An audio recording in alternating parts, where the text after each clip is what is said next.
It is one of the greatest murder mysteries of the 20th century. In 18 months, 13 women die for no other reason than being home alone when a killer comes to their door. Each is strangled with a stocking or cord knotted in a bow around their neck. The signature of a killer the papers call the Boston Strangler. But who is he?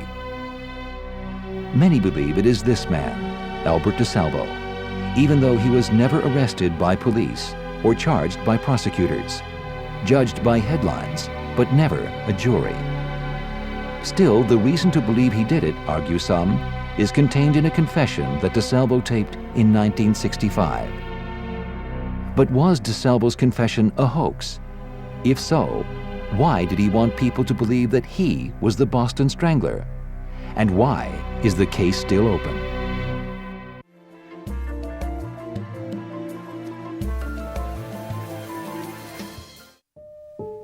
Albert Desalvo is widely believed to be the Boston Strangler, the most famous killer since Jack the Ripper, a man likened to Manson, Bundy, and Dahmer.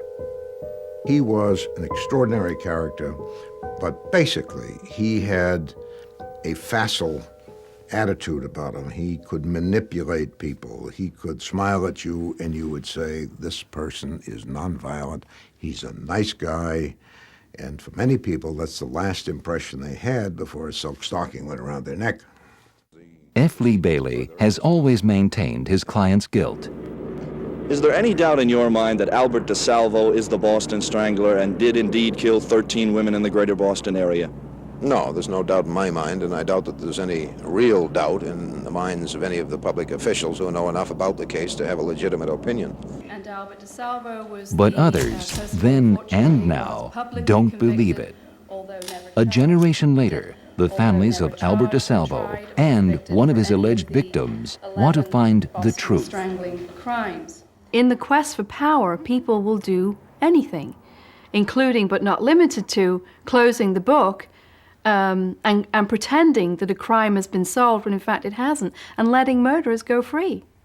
What's amazing to me as a human being, as a woman, is that the Boston Strangler, or some of the stranglers, plural, are still out there. It all began in Boston on a beautiful summer day on the 14th of June, 1962. Back when the skyline was more befitting a small town than a city, and people knew nothing of something so evil as a serial killer who walked these streets in search of victims.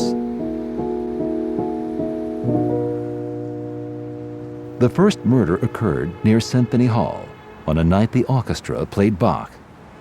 Normally, Anna Slessers would have been there, but tonight she had other plans. After freshening up with a bath, she was going to meet her son for dinner and attend a memorial church service. It was a perfect day, and so far, a perfect evening, until someone came to the door. An hour later, Anna Slessers was dead. When her son discovered what had happened, he called police. One of the first at the scene was Dana Kuhn of the Boston Police Crime Lab.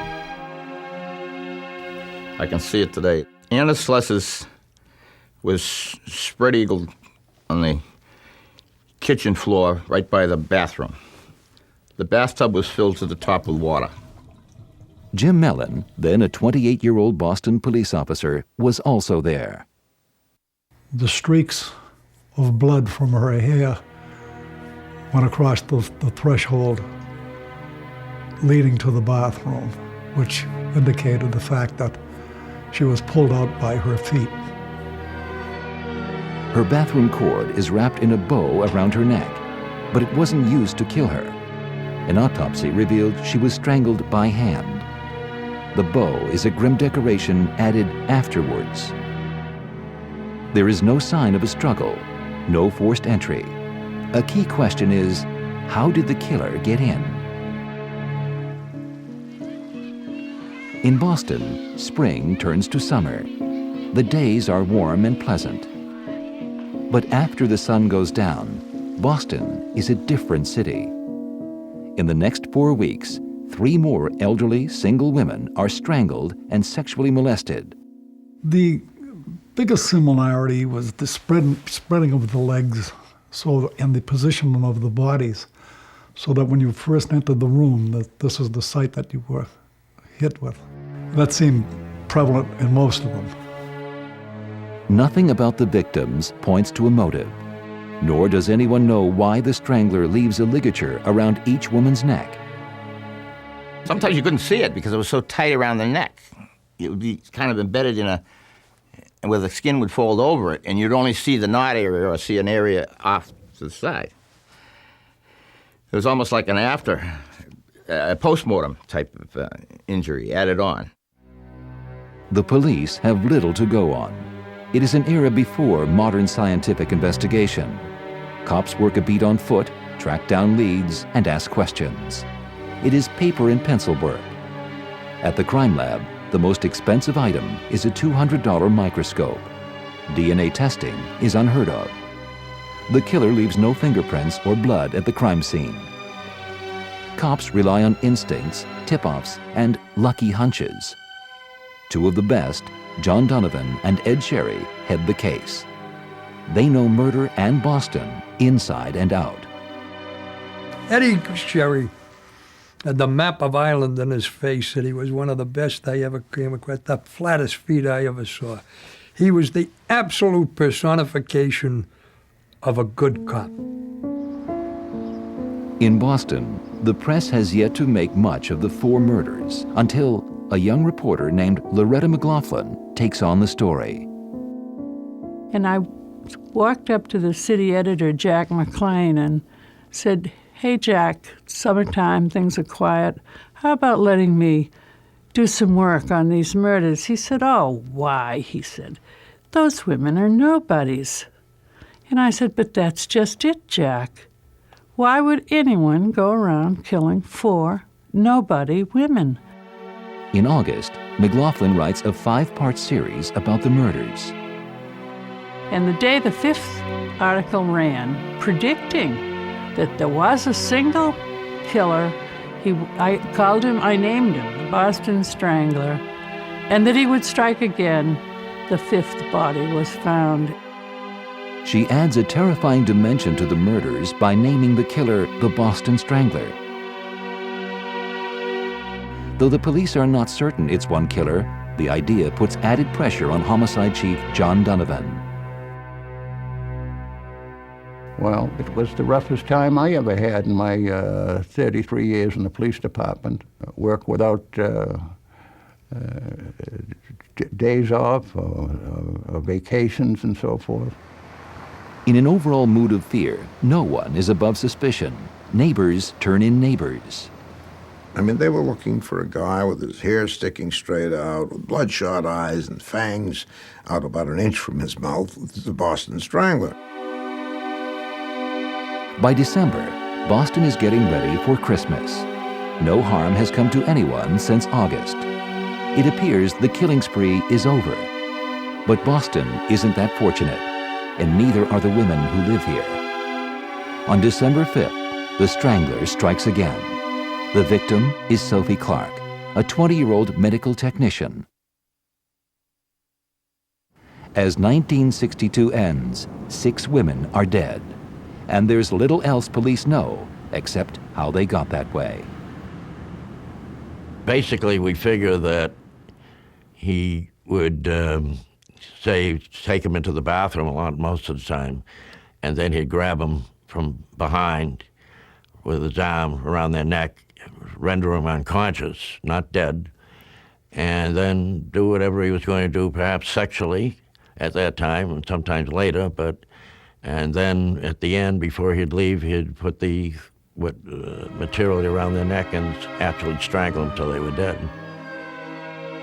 3 weeks later, on New Year's Eve, a 7th woman is murdered, 23-year-old Patricia Bissett. Then, 4 more. The newspapers report hard facts mixed with speculation to a frightened city glued to the story. Women in the city at the time were terrified. I mean, they wouldn't let you in the door. They probably wouldn't let their husbands and family in the door unless they slipped identification cards underneath. I mean, locksmiths had did a tremendous business. There was a sense of fear throughout the town. They happened with sufficient regularity that women were constantly reminded. By late November, it happens again. There is no grace, no break from the murders. Even on a day of national mourning, there is another strangling in Boston. After 18 months, there are 12 unsolved murders. 1963 ends amid a public outcry that reaches to the State House. Boston begins 1964 in grief. The death of President Kennedy is a painful memory. Lost is so much promise. But the world goes on. For 19-year-old Mary Sullivan, there is much to look forward to. After sharing Christmas with her family, she's going to move to her own apartment in Boston. She came to spend Christmas with us, and we were all home at the time, and we just had so much fun. And she said she had to get back. She had to get back because she had to move. And I kept trying. There were like 3 times, come on, Mary, come on and stay. We're having so much fun. Please, come on and stay. No, I have to get back. I have to pack. And I said it again, maybe 4 hours later, and I said it one more time, and I thought, the heck with you. If you want to go, go ahead. And I thought, too bad I didn't try one more time.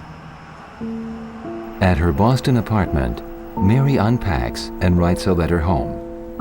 It reaches her sister Diane a few days later.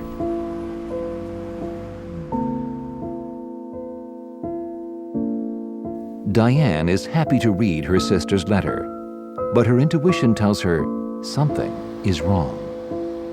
The day was beautiful, but it just didn't feel like a good day, and I couldn't figure out why. It's just a perfect day. And it was a great letter. Then it was later on that day that I heard the news.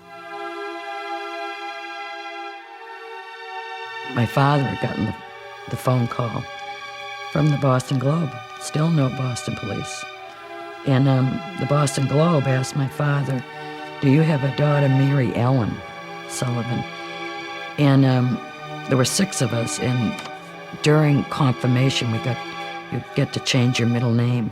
So, of course, my father couldn't keep track of 4 girls, so he said, no, I don't have a daughter, Mary Ellen, I have a daughter, Mary Ann. And my mother got up and just said, what hospital is she in? And my father just couldn't talk and shook his head. Her murder is the most gruesome to date. There was a ligature wrapped around her neck, 2 scarves and a stocking. And the killer had decorated the crime scene. We know that she was sexually assaulted with a broomstick, and the killer left a Happy New Year's card between her toes. Mary Sullivan isn't just another victim who did not deserve to die. She is everyone's little sister. She is young, Irish, and Catholic. She is Boston, and she lives only blocks from the State House. Mary Sullivan's murder and the 12 unsolved murders before hers turned Boston's grief to rage. Spurred on by a media frenzy, the public demands justice. A matter for the police becomes an issue for politicians. At the State House, Attorney General Ed Brooke is the top law enforcement official in Massachusetts. In 1964, he is also America's highest-ranking black politician. Brooke decides to bring the investigation of the biggest murder in Massachusetts history under his jurisdiction. Not only will it quell public fears, but Brooke believes it will advance his career if he forms a single statewide effort. So far, 13 murders have occurred in 5 different police jurisdictions across the state, and investigators have refused to work together. Everybody wants to be the hero and make the pinch. It was the self-satisfaction from other officers that would say, oh, gee, he made a great arrest today. He's the guy that caught the Strangler. So every police officer kept little notes. They wouldn't divulge it to the rest. Some of them decided to solve the thing on their own, and this, that, and the other, and wouldn't tell others. So, again, it ended up a political ballgame. 13 days after Mary Sullivan's death, Ed Brooke announces the creation of the Boston Strangler Bureau. It is an unprecedented move, but these are fearful times, and the press is relentless. We did a daily series of 29 consecutive stories, big stories, outlining all the details we could possibly find of all the previous cases, and presented that. And actually, that series was part of the public opinion, the force of public opinion that pressed Attorney General Brooke into forming the commission to find the Boston Strangler. Brooke appoints John Bottomley, a top state official and real estate lawyer, to organize the myriad details of the case. Though Bottomley has no experience in criminal investigations, he is considered a good administrator. One of the most important aspects of these investigations is to eliminate situations and people. The Strangler Bureau amasses hundreds of volumes of material on the case. The data is organized to find a common denominator in the murders. The Bureau even reinvestigates each strangling. A local company lends one of its first computers to compile all the data. Still, after 1 year, there is no progress. Stymied, the investigation is willing to try anything, including a psychic named Peter Hurkos. Somebody whispers in my ear that Eddie Brooke, the Attorney General, has brought a psychic in the case. And my reaction is, you gotta be kidding. Now, to many of us, ESP may seem like a lot of mumbo-jumbo, like crystal ball gazing, Ouija boards, or tea leaf reading. Perhaps a good subject for television entertainment, but scarcely a means of scientific investigation. I believe that the people of Massachusetts had everything to gain and nothing to lose. Mr. Hurkos did not cost the Commonwealth any money. He did not impede regular investigation procedure, nor interfere with state or local police. Extraordinary methods of investigation are needed to deal with these highly abnormal and uncommon crimes. Hurkos is an embarrassment. Claiming the ghosts of the American Revolution are causing too much of a disturbance, he leaves town. It was part of the circus scenario that any of these serial killer incidents, Hillside Strangler, Boston Strangler, Charles Manson, etc., they breed weird things, and there's no way to stop them from happening. Peter Hurkos was one of those weird things. In retrospect, he never came close to describing the Boston Strangler. Boston's only consolation is that the stranglings have stopped, with or without the help of Brooke, Bottomley, or the Strangler Bureau. But while the murders have ceased, the saga continues. The next episode includes F. Lee Bailey, a rising young defense attorney, and a revelation that stuns Boston. 1965. As investigators pore over the murders, a rising legal star appears on the scene. He is 32-year-old F. Lee Bailey. His brilliant defense overturned the conviction of Sam Shepard, a Cleveland doctor jailed for murdering his wife. Lee Bailey was one of the best lawyers I've ever seen in terms of preparation. Some people consider him the greatest cross-examiner in legal history. Nothing was going to come up in a criminal prosecution that he wasn't prepared for. Back in Boston, he is the defense attorney for a convicted killer named George Nassar. Nassar is undergoing psychiatric evaluation at Bridgewater, a facility for the criminally insane, for another murder that could land the 25-year-old in the electric chair. My recollection is George Nassar was holding up a gas station. There's a teenage attendant. The robbery occurs. He threatens the attendant. The attendant goes to his knees, pleading not to be hurt. And Georgie blows him away. police include Nasser among a long list of Strangler suspects. But like the others, they have no evidence. But it is Nasser's new cellmate who will attract the attention of the Strangler investigation. His name is Albert Desalvo. Desalvo, a 31-year-old fix-it man, married with 2 children, is under arrest for rape in a case police refer to as the Green Man, so called because the assailant wears a green custodial jumpsuit. He came to the door and told you you were entitled to something you didn't think you were entitled to, and you couldn't wait to let him in. The landlord says, we're required to paint your apartment every 3 years, and here we are, and I have color charts here. If you'd like a different color, it'll be professionally painted. Come right in. Desalvo is supposed to be in jail, but he's conned his way into Bridgewater after claiming to hear voices and see visions. The accommodations are better, but the charges are no less serious. If convicted, he faces 27 years. This is Desalvo's second arrest. In 1961, he was convicted of sexual harassment as the measuring man. He went around, he knocked on doors, he told ladies that he had seen them. He thought they could be models. Would they let him measure them? And they did.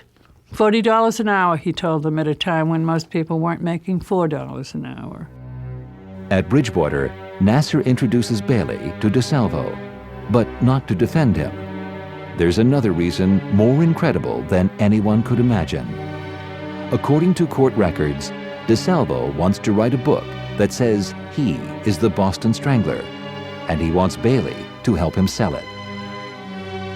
And I said, you could certainly do that, and somebody might print it. I said, the problem is the book will put you in the electric chair, so you have to make a choice. If you want to fry badly enough, you can write a book. The long and the short of it was, we found a way around that. No killer has ever written a book before about a murder they've committed. What was Desalvo up to? Officer Jim Mellon recalls the reaction of Desalvo's wife to her estranged husband's plan. She got on the phone and she said to him, Albert, you've always said there was a gimmick. He was always going to come up with a gimmick and make $1 million and never have to worry again as long as he lived.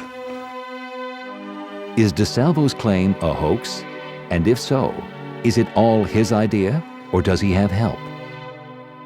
Bailey explained to him, and he used the word Bailey, explained to him that he'd be able to have enough money he'd be able to own a hospital where, like Bridgewater, something like that, and that he'd have enough money to take care of his family, and there'd be money there that he'd be taking care of us, and one day he could be out on the street again. If money is one reason Desalvo says he is the Strangler, another is his personal safety. Desalvo seems to believe his claim will earn him a bunk in a mental hospital, not a prison cell. He was terrified of prison. He had had an experience where he had been thrown into a jail cell, where he had been stripped naked. He had been cold, he'd been without food, he'd been hungry, he'd been isolated, he was lonely. He was terrified of going through that again. He wanted to be in a mental institution, and he was led to believe by F. Lee Bailey that he would go to Johns Hopkins University to be studied for the criminal mind. Whatever grand scheme Desalvo may have had, his hope of staying in a mental institution or money for his family, the only fact that matters is this: is Desalvo the real Boston Strangler? Bailey checks with investigators close to the case to scrutinize his client's story. I was skeptical, and I said, this guy may try to tell me he's the Strangler. Give me some questions where you will know whether the answers could have been fashioned or they had to come from someone at the scene. And they gave me perhaps a dozen questions. And I interviewed this fellow who didn't look like a strangler, didn't act like one. He was very polite, although very muscular. And on the way home from that interview, I called John Donovan, and I said, here are the answers I've got. They don't make any sense to me, but tell me what you think. And as soon as I got through reading the answers, they said, he looks awfully good. But while some details are accurate, others are not. He said, as far as Mary Sullivan was concerned, that he left a knife by the body. He didn't. There was no knife. He said that he penetrated Mary and ejaculated. He never did. There was no sperm in the vagina. He also said that he put a woolen sweater over her head, and he didn't. There was no sweater. He got it wrong because he couldn't keep all those details straight that were in the newspaper or that George Nassar gave to him. Some speculate Desalvo got his information from the real killer, perhaps George Nassar or someone else. But it's only a guess, because no one knows for certain. Only that some of what Desalvo reports is right and some is wrong. For example, Desalvo maintains he talked his way into his victims' apartments, saying he was sent by the landlord to fix something. But the evidence doesn't support his story in the Mary Sullivan case.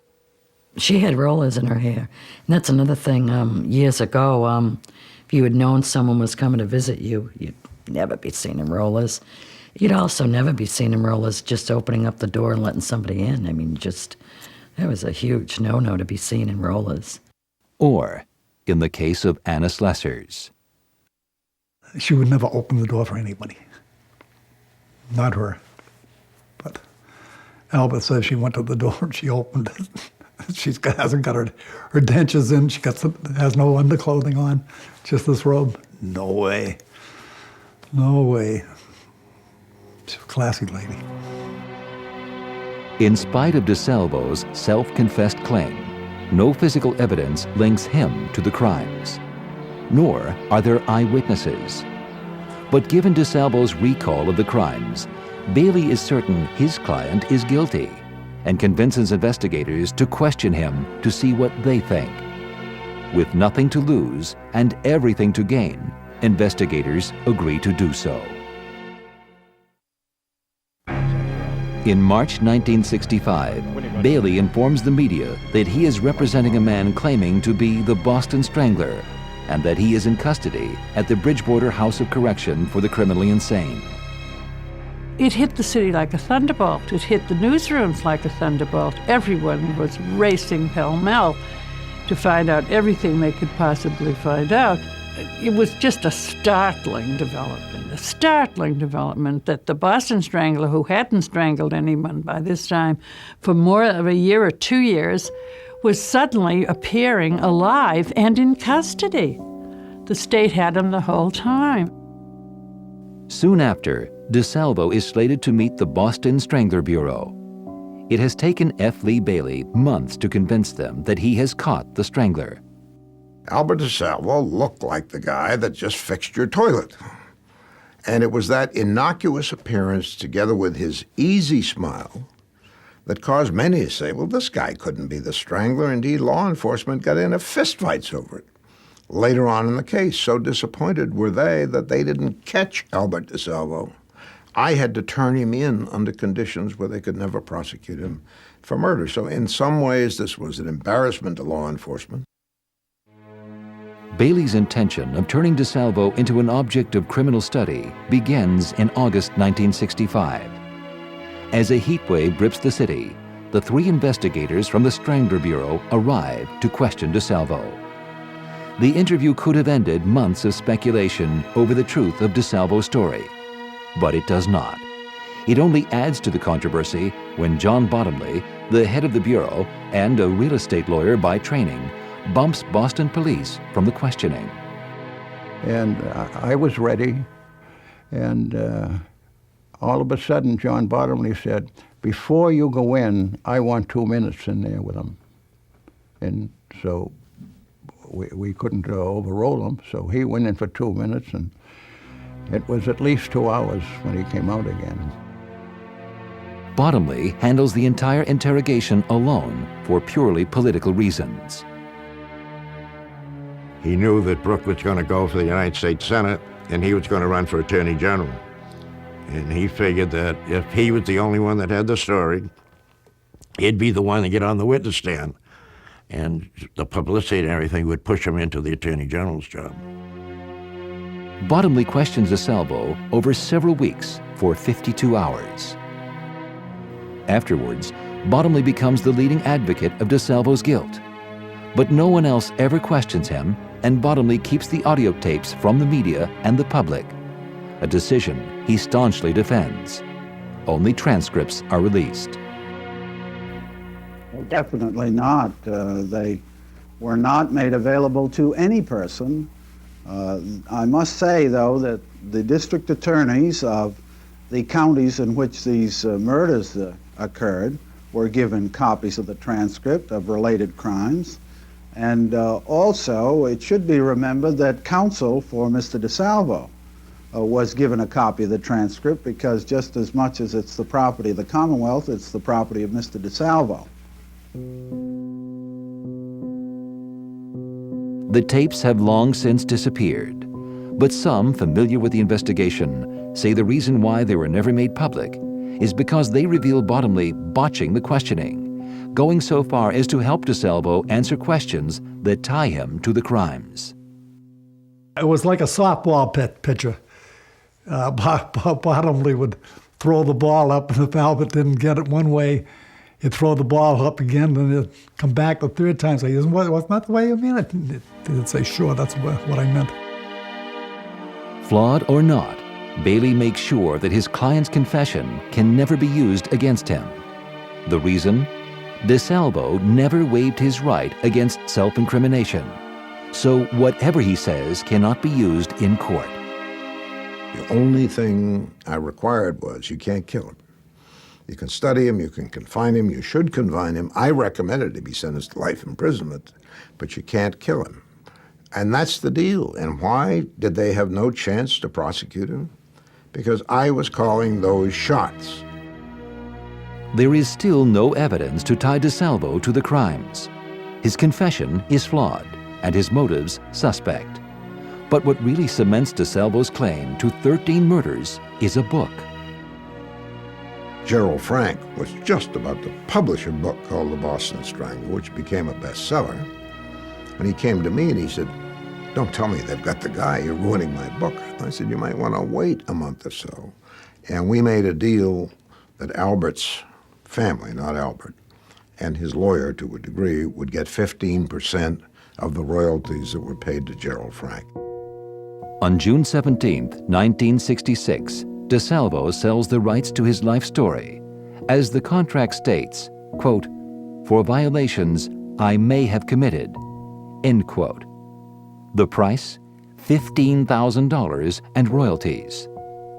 Ironically, once the contract is signed, Frank never interviews Desalvo for his book. Instead, he derives his information from Bailey, Bottomley, Brooke, and others in the Strangler Bureau, not the self-confessed killer. I believe that F. Lee Bailey organized the book. He was the one who was going into the prison, and according to Desalvo, whether this is true or false, I don't know, but according to Desalvo, F. Lee Bailey would come in on a daily basis with a tape recorder. In November 1966, The Boston Strangler becomes a bestseller. Even though Desalvo has never been charged with the murders, the book categorically speaks of him as the man who murdered 13 women. But some call the book a work of fiction, not fact. He called me and he said, "Did you get my book?" And I said, "Yes, thank you."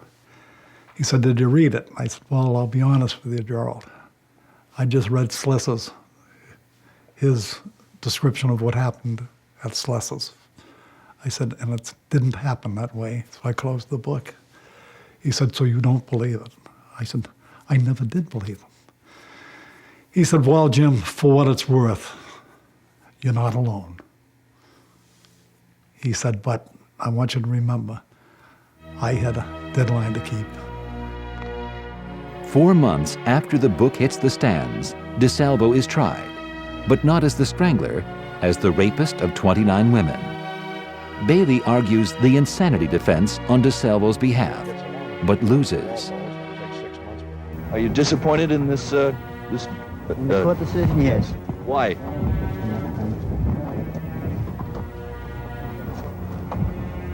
You happy to be going back to Bridgewater?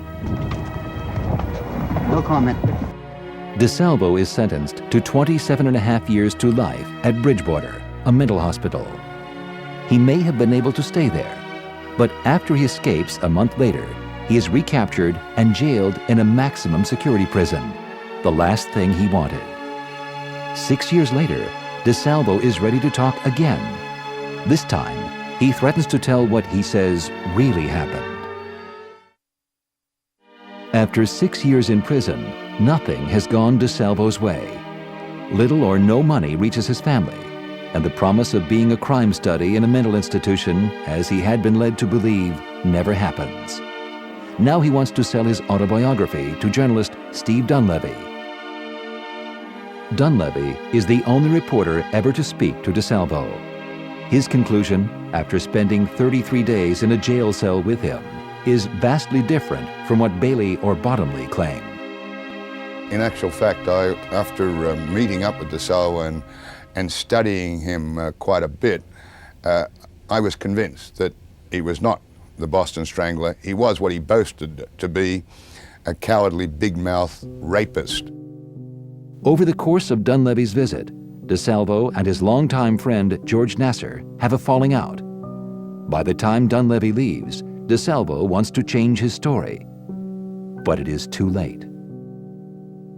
The last visit was when we visited Albert, and he gave me during the, when we were ready to leave, he grabbed me and gave me a bear hug and everything. That was the only time he ever actually hugged me or anything, and told us things are hot, and he would like us not to visit him until he further let us know, give us notice that he was in fear of something happening. And he was getting ready to go to court, hoping to be able to go to court and speak out about how this all came about and how it started and who was involved in the whole thing. He said it's going to be big. Desalvo phones Dr. Ames Roby, the former chief of psychiatry at Bridgewater, and asks to meet with him. Well, he was going to tell me the real story of the Boston Strangler.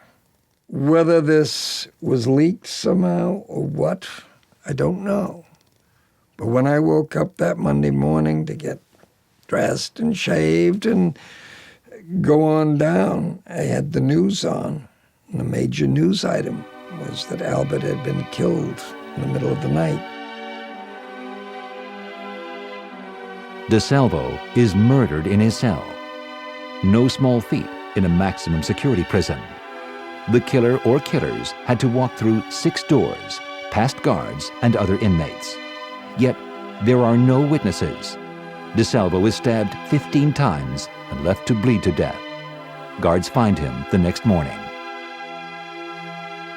When I found that the doors were left open up in the infirmary, no guards are there. They get into his room, and they do this to him, and he had to be there for hours bleeding to death, and nobody's there. And there's other inmates in there, and nobody knows nothing. So that, over the years, that's why I'm right now I'm almost shaking now, because it's just talking about it still bothers me to this day. No one is ever convicted in Desalvo's murder. The family requests an autopsy report, but can't get one until Nasser steps in. I told Nasser, I said, I have no luck with different lawyers. They keep giving me the runaround. So Nasser turned around and he says, oh, gee, that'd be no problem. He says, wait here for a few minutes, I'll be right back. So if I believe we were outside the prison itself, we were in the yard. And he got up, went into the prison. He was out in 5 minutes, and he gave us an autopsy report. And I was devastated when I got that from him. Now dead, Desalvo can never be tried as the Boston Strangler. But why wasn't he ever tried at all?